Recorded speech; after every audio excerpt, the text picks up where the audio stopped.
আসসালামু আলাইকুম। আপনাদের মাঝে আবারও একটি নতুন ভিডিও নিয়ে আসলাম।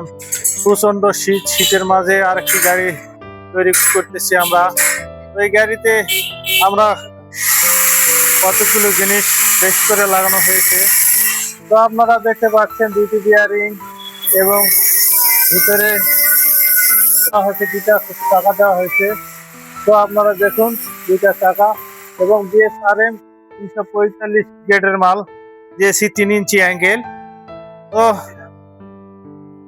এই পিছন সাইডেও দুইটা বিয়ারিং। তো এখানে আপনাদের মাঝে আরো দুইটি গাড়ি দেখায়, এগুলো গাড়ি তৈরি হয়ে গেছে। তো আপনারা নিতে চাইলে স্ক্রিনে দেওয়া নম্বরে যোগাযোগ করবেন, আমরা আপনাদের মাঝে ভালো প্রোডাক্ট দেওয়ার চেষ্টা করব। তো আপনারা দেখে শুনে কিনবেন গাড়ি কিভাবে। তো আমরা দিচ্ছি আপনাদেরকে 2.5 ইঞ্চি বাম্পার এবং সামনের সাইডটা খুব সুন্দর করে বানানো হয়েছে। কোন জিনিস নিলে ভালো হবে আপনারা যাচাই বাছাই করে ক্রয় করবেন। তো সবাইকে ধন্যবাদ। আসসালামু আলাইকুম।